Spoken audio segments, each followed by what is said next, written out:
plant. Have you heard the Kohomba plant? No. I will tell you a little bit. You will see it one day when you go to Sri Lanka. Kohomba plant is a very small, you can grow it up. That plant has 4 parts as every plant: the root, stem, leaves, branches. Every part of that plant is bitter, very bitter.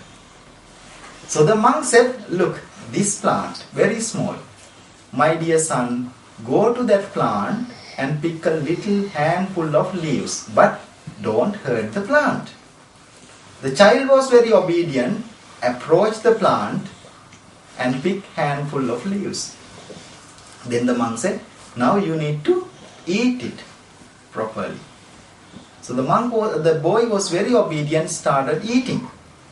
Soon he realized it was utterly bitter. He was so upset, looked at the monk. He was strong enough. The anger was sleeping, rise up, and looked at the plant, destroy the plant. You can see in the internet, the little boy who destroyed the plant. That is the story name. Then the monk was very observant, approached the child, embraced and gave him a hug, and asked, I told you not to harm the plant. Why did you harm the plant? Destroy it. Then little boy said, look, Venerable Bhante, if this plant is that much bitter in this size, what would happen? If it grow up, it will be more bitter. So I don't want to grow it. Then the monk said, so like you, my son, if you grow with that bitter anger, you wouldn't get any benefit of your life. Child was very educated. He picked the point and said, I respect you, sir. I will never get angry anymore. Right? So this is the story. You need to keep and bear in your mind all the time. When you grow old, you have got everything in your life now, but you need to be very appreciative. Behind your life, the parents are going so much hardships to accommodate and facilitate all your needs. So therefore, what we should do all the time for our parents, we should pay our respect and feel grateful to them. One boy who applied for a highly respected job, highly paid job in a good company. Director called for the interview. When the director goes through the interview, the director was so surprised to see highly qualified, so much qualifications, every subject badged off. Gold medals, first class degrees. Director asked, who sponsored you? This boy said, sir, I did not get a single sponsorship. Then the director asked, is that your parents help you? Sir, my father died when I was around 8. It was my mother did all this almost help. Then the director asked, what does your mother do? This boy said, sir, my mother does a laundry job. You know what laundry jobs are? Washing clothes, not like in this country, but our country is very hard job. Director asked a very good question in the interview. He asked, have you ever seen the palms of your mother? This boy said, no sir, I haven't got any chance of seeing that. Then he said, we don't have to continue this interview. Go back home and have a close look of your mother's palm. Come back tomorrow. He went home and asked this story to mother. Mother saw him the palms. That was the first time in 30 years. Tears came into his eyes by seeing the palms. Lots of cuts, bruises, hard work, pain. To bring the education, well-being, food and all necessities to this child, mother has gone through, which we don't see it normally. The boy came back to the interview and thanked the director for insisting him to do so, because he said, even if I do not get this job, I am happy now. I know now how much my mother went through to bring me up. Then this director said, our company became a highly reputed company because we abide by the values. If you do not have the values in your life, nothing will progress. No prosperity comes. No happiness comes. No education, no success. So therefore, I will offer you the job with one condition. What is the condition? To look after your mother for your lifetime. So that is how he got the job. මේ ලොකු අයගේ අවබෝධය පිණිස ධර්මයේ දෙන්නත් තිබ්බ පොඩ්ඩක් නේද? එක මහත්තයෙකුට හිටියා බිරිඳවරු 4 දෙනෙක්. සෝසල මහත්තයා මේක උද සමහර අය අපි නොදන්න. බිරිඳවරු 4 දෙනෙක් හිටියා. දැන් ඕගොල්ලන්ට කී දෙනෙක් ඉන්නවද කියලා මං අහන්නේ නැහැ. මේ බිරිඳවරු 4 දෙනා ගෙන් 4 වෙනියට තමයි මේ මහත්තයා හුඟක් ආදරේ. හොඳට කන්න බොන්න දෙනවා. හොඳට ඇඳුම් පැළඳුම් අරන් දෙනවා. සෑහෙන්න වියදම් කරනවා. ඊළඟට තුන්වෙනියට එයාගේ මොන හරි දුකක් අඩුපාඩුවක් වුණොත් ගිහිල්ලා හොයලා බලනවා. එයාට ළඟට ගෙන්නගෙන කන්න බොන්න දෙනවා. හරියට සලකනවා තුන්වෙනියට. දෙවනියට මෙයා ඉතින් මේ කරදරයක් වුණාම ප්‍රශ්නයක් වුණාම උදව්වක් කරනවා. හැබැයි නිතරම දෙවනියා එක්කගෙන ගිහිල්ලා තැන් වල පෙන්නනවා. දෙවනියා හරියට ආරක්ෂා කරනවා කාටවත් පෙන්නන්නේ නැහැ මේ යවි කියලා බයෙන් ඉන්නවා කවුරු හරි එක්ක යයි කියලා. පළවෙනියා ගැන සලකන්නේම නැහැ. මෙයාට මෙහෙම ඉඳලා අසනීපයක් හැදුනා. දැන් මෙයා මැරෙනවා කියලා තීරණය වුණා. මෙයාට හරි කනගාටුයි බයයි දැන්. මෙයා මේ බිරිඳෑවරු 4 දෙනාගෙන් හුඟක් ආදරය කළේ 4 වෙනියටනේ. 4 වෙනියට කතා කරලා ඇහුවා ඔයා මාත් එක්ක යන්න එනවද? මට මේ ගමන තනියෙන් යන්න බෑ. මම මේ මුළු ජීවිත කාලෙම ඔයත් එක්කනේ හැමතැනම ගියේ. ඔයාටනේ මෙච්චර වීදම් කළේ. මෙයා කිව්වා අනේ මම ඕන දෙයක් කරන්නම්. හැබැයි මරණයෙන් පස්සේ අඩියක්වත් ඔයත් එක්ක නම් මට නම් එන්න බෑ. හරියට කලකිරුණා.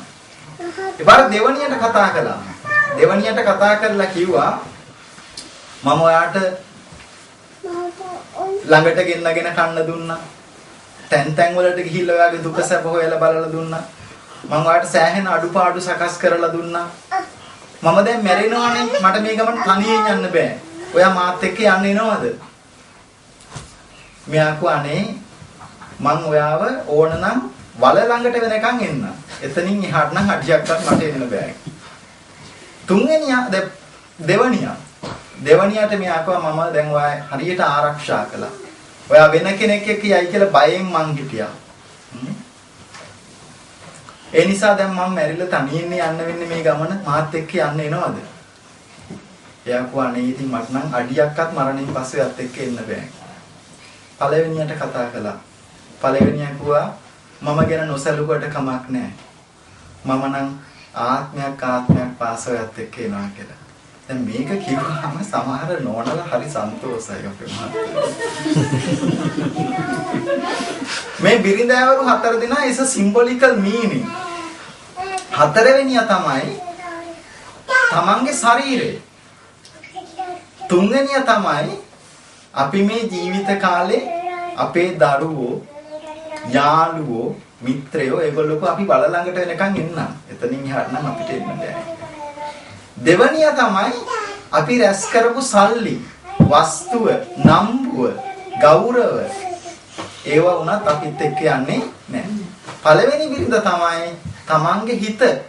මෙයා මැරෙනකොට හිතනවානේ මගේ මේ පළවෙනි බිරිඳ ගැන ටිකක් මම උනන්දු වුණා නම් මට මීට වඩා ටිකක් සැනසෙල්ල ජීවත් වෙන්න තිබ්බා. ඒ නිසා හිත හදාගත්තොත් නතං මාතා පිතා කෛරා අඤ්ඤේ වාපිච ඥාතකා සම්මා පනිහිතං චිත්තං පාපියෝනං තතෝ කරේ කියලා බුදුහාමුදුරෝ දේශනා කරනවා. මේ ලෝකේ හැම කෙනෙක් කරනවටම වඩා ලොකු යහපතක් කරනවලු සිත හදාගත්තම කියලා. ඒ නිසා සිත හදාගන්න එක තමයි මේ ලෝකේ තියෙන උතුම්ම දේ. එතකොට අපේ සංසාරේ අපිට එතර කරගන්න පුළුවන්කම තියෙනවා. ඒ නිසා මම හිතන්නේ ධර්ම කරුණු පැත්තෙන් ගත්තාම අපි අම්මා ගැන කතෝ සම යන ආදී දෙතිස් කුණපයන්ගෙන් සෑදුනා වූ ශරීර කූඩුවකි. එබැවින් මේ ශරීරය අනිත්‍යය, දුක්ඛය, අනාත්මය, ජීවිතය අනියතයි, මරණය නියතයි. ජීවිතය අනියතයි, මරණය නියතයි. ජීවිතය අනියතයි, මරණය නියතයි. මම නිදුක් වෙම්වා, නිරෝගී වෙම්වා, සුවපත් වෙම්වා. මාමෙන්ම සියලු සත්වයෝ නිදුක් වෙත්වා, නිරෝගී වෙත්වා, සුවපත් වෙත්වා, දුකින් මිදෙත්වා. අපි හැමදෙනාම තුනුරුවන් දෙසට හැරිලා තුනුරුවන් වන්දනා කරමු. එකට ගාථා කියමින් නමෝ තස්ස භගවතු අරහතෝ සම්මා සම්බුද්දස්ස. නමෝ තස්ස භගවතු අරහතෝ සම්මා සම්බුද්දස්ස. නමෝ තස්ස භගවතු අරහතෝ සම්මා සම්බුද්දස්ස. ඉතිපිසෝ භගවා අරහං සම්මා සම්බුද්ධෝ විඤ්ඤාචරණ සංපන්නෝ සුගතෝ ලෝකවිදෝ අනුත්තරෝ පුරිස ධම්මසාරති. සත්තා දේව මනුස්සානං බුද්ධෝ භගවාති. බුද්ධං ජීවිතං යාව නිබ්බානං සරණං ගච්ඡාමි. අකාලිකෝ ඒහි පස්සිකෝ ඕපනයිකෝ පච්චත්තං වේදිතම්මෝ විඤ්ඤුහිති. ධම්මං ජීවිතං යාව නිබ්බානං සරණං ගච්ඡාමි.